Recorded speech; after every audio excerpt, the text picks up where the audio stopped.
हैं। आज का वीडियो है मेरा स्विचिंग इन नेटवर्क्स। तो अभी तक मैंने आप लोगों को नेटवर्क कंपोनेंट्स के बारे में बता दिया, आईपी एड्रेसेस के बारे में बता दिया, बेसिक्स ऑफ नेटवर्क्स बताया।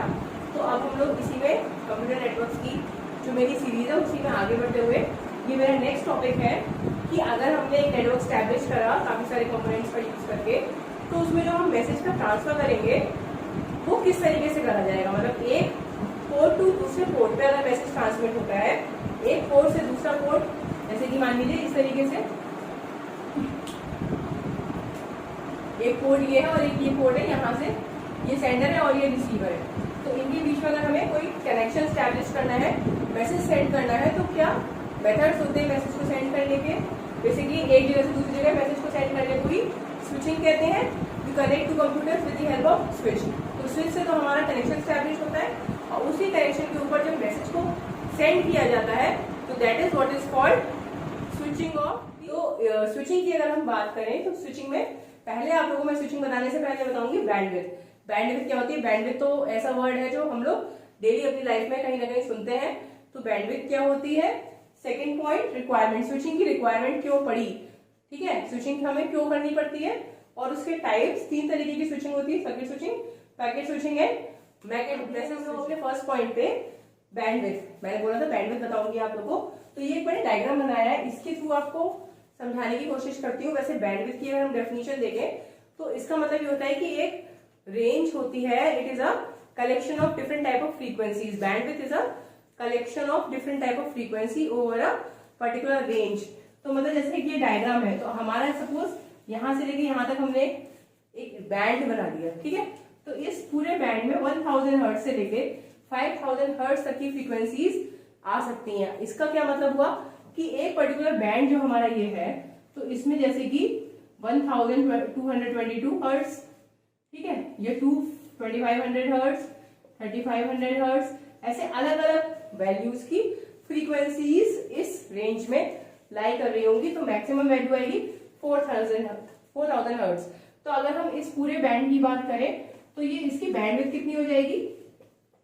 4000 हर्ट्ज। इसका मतलब ये है कि इस बैंड में, इस पूरे पाथ में 4000 हर्ट्ज की फ्रीक्वेंसीज ट्रेवल कर सकती हैं। ये एक तरीके का, जैसे कि रोड होती है ना, इस तरीके से आपने एक रोड बनाई, तो ये इतनी वाइड रोड है, तो मान लीजिए इस पे कितने लोग एक साथ ट्रेवल आराम से कर सकते हैं? 2 लोग, ठीक है, या 2 व्हीकल जा सकती हैं।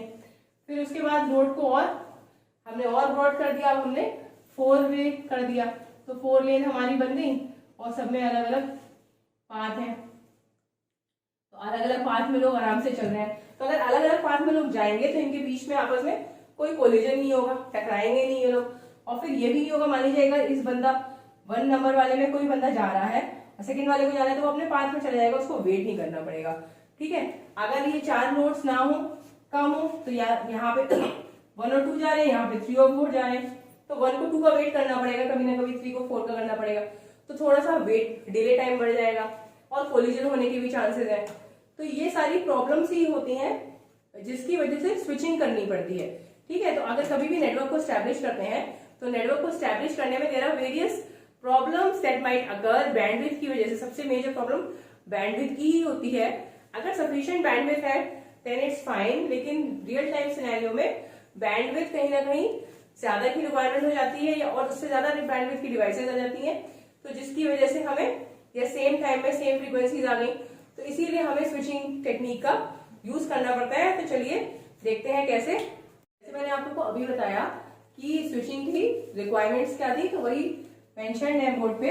पहला पॉइंट है कि बैंडविड्थ। बैंडविड्थ जो है इसका मतलब ये होता है कि maximum transmission rate of a cable. एक केबल के थ्रू हम कितनी मैक्सिमम फ्रीक्वेंसीज को ट्रांसमिट कर सकते हैं एक तरीके से, उसको बैंडविड्थ कह सकते हैं। या फिर एक चैनल के थ्रू कितनी फ्रीक्वेंसीज ट्रांसमिट हो सकती है, that is also very very expensive to own a particular bandwidth या to buy a particular bandwidth. या एक पर्टिकुलर बैंडविड्थ को यूज करना, परचेज करना पड़ता है। कंपनीज जो अपने सिग्नल्स को ट्रांसमिट करती है एक प्लेस से दूसरी प्लेस पे, दे हैव टू पे अ सर्टेन मतलब a big amount to the owners या organisations so that they can use that particular bandwidth। तो bandwidth एक तरीके से बहुत ही एक्सपेंसिव है।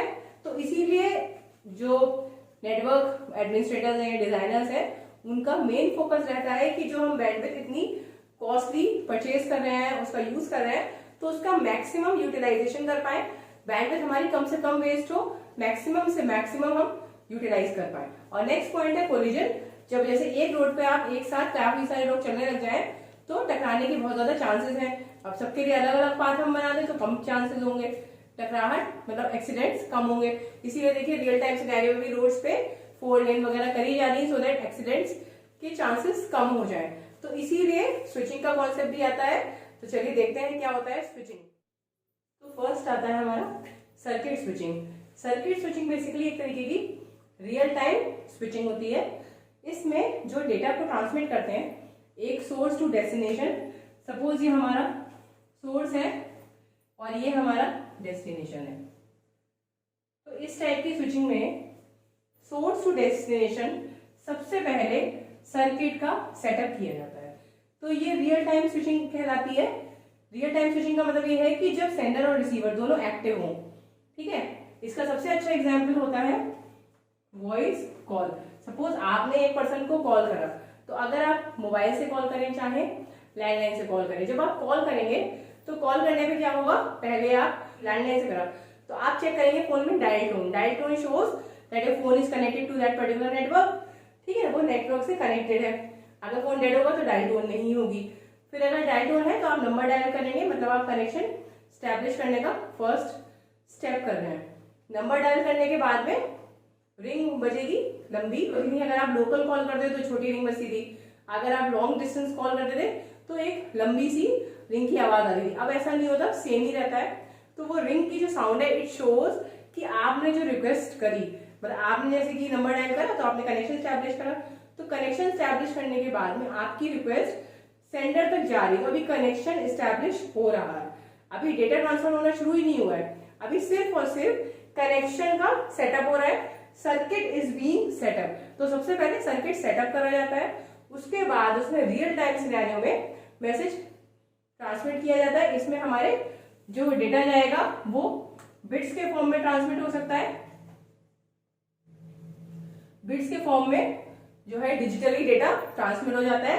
तो पहले सपोज अगर आपको A to G message transmit करना है तो ये जो एक पूरा मैंने डायग्राम दिखाया है, तो या तो आप ये पाथ दे सकते हैं या फिर हम मार्कर तरीके बढ़ते हैं।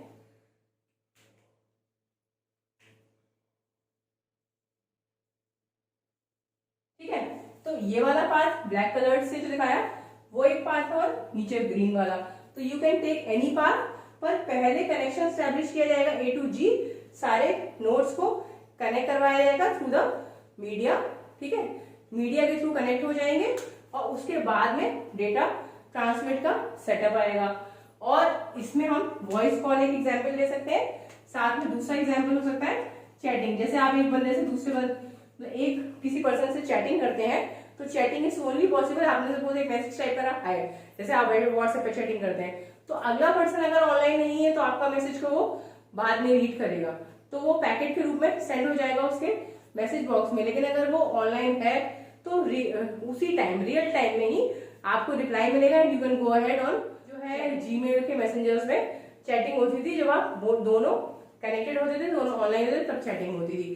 तो ये हमारा सर्किट स्विचिंग होता है। इसमें जो है स्विचिंग बेसिकली 2 टाइप्स से पॉसिबल है, connection less and connection oriented. Connection oriented मतलब जहां पे हमें पहले कनेक्शन स्टैब्लिश करवाना पड़ता है, उस कनेक्शन पे जो ही मैसेज को ट्रांसमिट किया जाता है, that is connection oriented switching. और कनेक्शन लेस स्विचिंग का मतलब यह है कि जो डेटा है वो किसी भी पाथ पे ट्रैवल कर सकता है, चाहे वो ऊपर से जाए या नीचे से जाए या फिर डायरेक्ट यहां से यहां चला जाए, कोई कनेक्शन स्टैब्लिश नहीं करना, मैसेज यहां से जा सकता है, यहां जा सकता है, कहीं भी जा सकता है। तो no connection is to be established, message आपका अपने आप ऐसे ही ब्रॉडकास्ट हो जाएगा या एयर के थ्रू ट्रैवल हो जाता है। तो ये हमारा होता है connection less connection oriented switching. तो I hope guys you are clear with circuit switching. Circuit switching का मतलब ये होता है कि पहले सर्किट स्टैब्लिश करें, उसके बाद उसके ऊपर पैकेट्स को हम स्विच करते हैं। सर्किट स्विचिंग के बहुत अच्छे एग्जांपल्स हैं वॉइस कॉल, और आगे आते हैं हम लोग पैकेट स्विचिंग में। तो पैकेट स्विचिंग में पहला पॉइंट है data is broken into smaller packets. जो हमारा पूरा मैसेज होगा वो स्मॉलर पैकेट्स में ब्रेक होके ट्रांसमिट किया जाता है। Second point, connection less switching, no connection is to be established. जब मैसेज को एक जगह से दूसरी जगह सेंड करना है, सेंडर टू रिसीवर, तो पहले कनेक्शन स्टैब्लिश करने की कोई जरूरत नहीं है।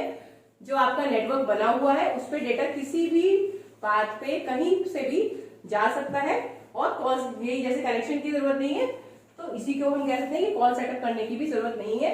तो सपोज एक तरीके का हमारा ये नेटवर्क है, ए टू एच हमें मैसेज सेंड करना है, ये हमारा सेंडर है और ये हमारा रिसीवर है। तो सपोज हमने एक मैसेज भेजा कि इतना बड़ा सा हमारा एक काफी बड़ा हमारा मैसेज है, देखिए ये है ना, तो मैंने इसके अंदर नंबर्स लिखे हुए हैं, ये जो डिफरेंट नंबर्स है ये इसके डिफरेंट पैकेट्स हैं, 1 2 3 4 5 6। अब सपोज अगर मैसेज सेंड करना है तो 1 वाला जो पैकेट है वो इधर से भी जा सकता है, इधर से भी जा सकता है, कैसे भी जा सकता है। तो सपोज इधर से जा रहा है, इस तरीके से गया, यहाँ पे पहुंच गया। सेकेंड वाला जो पैकेट है वो सपोज यहाँ से चला गया हमारा, उसके बाद ऐसे चला गया, फिर इधर चला गया, फिर इधर चला गया एंड यहाँ पे आ गया। फिर 3 वाला पैकेट कहीं पे भी चला गया, 3 इधर चला गया सपोज।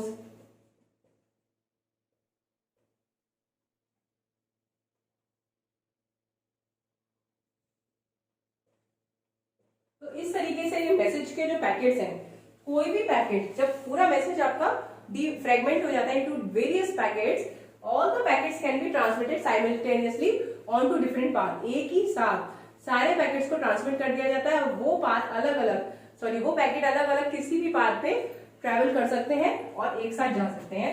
रिसीविंग एंड पे यहाँ पे आगे यहाँ पे है आपका रिसीवर, तो यहाँ पे रिसीवर सारे पैकेट्स का हेडर और ट्रेलर चेक करेगा।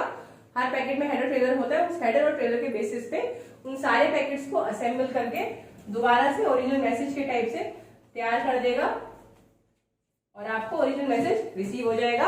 यहाँ पे एरर चेक, एरर कंट्रोल वगैरह भी होता है कि सपोज बीच में कोई bits due to some problems in the network, weather conditions, बहुत सारी प्रॉब्लम्स होती है, उन प्रॉब्लम्स की वजह से कोई बिट तो मिस नहीं हो गई, कोई डिस्टॉर्शन तो नहीं था, सर्किट में कोई नॉइज तो नहीं थी, बहुत सारी प्रॉब्लम्स होती है डेटा कम्युनिकेशन की, तो उनकी वजह से हो सकता है कि रेसिपिएंट एंड पे मैसेज में कुछ चेंजेस आए, कभी कभार रियल टाइम सिनेरियो में। या एक्चुअल एग्जांपल है इंटरनेट वर्क्स। इंटरनेट वर्क्स जो है पैकेट स्विचिंग का एग्जांपल है, जिसमें आप, जैसे कि हम किसी एक पर्सन से दूसरे पर्सन को ईमेल करते हैं, तो मान लीजिए आपने पर्सन बी को ईमेल करा, वो ऑनलाइन हो या ना हो, पर मैसेज जाके उसके ईमेल बॉक्स में स्टोर हो जाएगा। आप किसी को व्हाट्सएप करते हैं, वो फिलहाल देखे चाहे ना देखे, बट मैसेज उसके एंड पे रिसीव हो जाएगा। जब वो मैसेज को रीड करता है तो आप उसके ब्लू टिक देख लेते हैं, तो आपको पता चल जाता है कि उसने मैसेज को रीड कर लिया। आजकल तो बहुत सारे सिक्योरिटी चेक्स लोग लगा रहे हैं, जिससे कि कई बार ब्लू टिक दिखती ही नहीं। पहले तो लास्ट सीन भी दिखता था व्हाट्सएप पे, आजकल तो लोगों ने वो भी शो करना बंद कर दिया है। लोग बहुत क्लेवर होते जा रहे हैं, इजंट इट? तो इसीलिए कहते हैं कि जो पैकेट स्विचिंग है वो इंटरनेट का बेस्ट एग्जाम्पल, इंटरनेट जो है पैकेट स्विचिंग का एग्जाम्पल है। लास्ट है हमारा मैसेज स्विचिंग। मैसेज स्विचिंग में basically no dedicated path is established. कोई भी पहले से पाथ को डेडिकेट नहीं करवाना पड़ता। ये सर्किट स्विचिंग की तरह नहीं होता है, पैकेट स्विचिंग की तरह एक तरीके से है कि आपको पहले से कोई पाथ को स्टैब्लिश नहीं करना पड़ता मैसेज को सेंड करने के लिए। फिर जो मैसेज आपका होता है, इसमें जो ट्रांसमिट हो रहा है, वो उसको ब्रेक नहीं करा जाता। मैसेज जो है सपोज अगर एक पूरा मैसेज है M1, तो कंप्लीट मैसेज ही ट्रांसमिट होगा। You can not break the message, message is not be broken into halves और इनटू पैकेट्स। फिर each message is an independent block, यही बताया। Third point, each message is transmitted from one to another, और store and forward भी कहते हैं इस तरीके के नेटवर्क को। मतलब जैसे कि हमारा कोई मैसेज यहाँ से आया M1, तो उसको अगर सपोज ऐसे जाना है तो पूरा पाथ कवर करेगा M1, बीच में चेंज नहीं कर सकता। ऐसे अगर ये पाथ ले रहा है तो यहाँ पे जाएगा। सपोज हम सेकेंड मैसेज की बात करते हैं M2 की, तो ये नीचे वाले पाथ से जा रहा है, ठीक है। तो स्टोर एंड फॉरवर्ड की बात क्या है, जैसे कि सपोज ए ने बी को मैसेज भेज दिए, दो ए और बी, तो अब बी क्या करेगा, बी चेक करेगा अपने दोनों कॉरेस्पॉन्डिंग पाथ को, सी को भी और डी को भी। अब वो देखेगा कौन सा पाथ फ्री है, तो अगर सपोज उसको फ्री मिल गया पहले सी वाला, तो वो M1 वाला यहाँ पे भेज देगा। अभी डी को, M2 को वो अपने यहाँ पे स्टोर करके रखेगा। उसने खाली अभी एक मैसेज को सेंड कर दिया आगे सी को। अब सी से ये कनेक्टेड है, इधर कनेक्शन नहीं है, तो फिर M1 यहीं पे जाएगा, इधर कहीं चेंज नहीं हो सकता। वैसे तो हमें कनेक्शन स्टैब्लिश नहीं करना, लेकिन एक ही डायरेक्शन में जाएगा ये मैसेज, ठीक। अब यहाँ पे जैसे उसने M2 को स्टोर कर रखा था, जब तक M1 गया, तो उसके बाद थोड़ा जब बी फ्री होगा तो पहले M1 सेंड कर देगा, फिर B को M2 दे देगा। अगर सपोज इन दोनों की जगह एक ही नोड होती, यहाँ पे हमारी C होती और इस तरीके से ये कनेक्शन होता, तब क्या करता, M1 M2 दोनों यहीं पे आके स्टोर हो जाते हैं, B के पास आके स्टोर हो जाते हैं। उसके बाद एक एक करके वो फॉरवर्ड करता, पहले M1 फॉरवर्ड करता, फिर जब C प्रोसेस कर चुका होगा सेंड करता second message that is M2 message. ये सारा जो काम होता है it is with in the fraction of second. तो हम लोग को पता नहीं चलता है कि the message is being stored and then it is being forwarded. ये सब कुछ बहुत जल्दी से होता है, पर सीपीयू की जो एफिशिएंसी है उसको बढ़ाने के लिए और मैसेजेस को एफिशिएंटली ट्रांसमिट करने के लिए इसका यूज किया जाता है स्टोर एंड फॉरवर्ड टेक्निक का। इसका जो एग्जांपल है वो है टेलेक्स। टेलेक्स को आप टेलीग्राफी भी कह सकते हैं, जैसे पहले टेलीग्राफ का यूज करते थे टेलीग्राम्स वगैरह सेंड करने के लिए, तो वहां पे मैसेज स्विचिंग का कॉन्सेप्ट लगता था। और एक आपका इसका होता है CCP, Unix to Unix copy, मतलब आपको एक यूनिक्स से दूसरे यूनिक्स में सॉफ्टवेयर को अगर कॉपी करना है तो मैसेज स्विचिंग का कॉन्सेप्ट अप्लाई किया जाता है। तो subscribers and my viewers, I hope you have understood the concept of circuit switching, packet switching and message switching. 3 methods होते हैं जिसके थ्रू मैसेज को एक जगह से दूसरी जगह आप ट्रांसमिट कर सकते हैं। आई होप बैंडविड्थ भी समझ में आ गया होगा। कोई अगर डाउट है तो प्लीज मुझे कमेंट बॉक्स में कमेंट करके जरूर पूछिएगा। तब तक के लिए चलते हैं।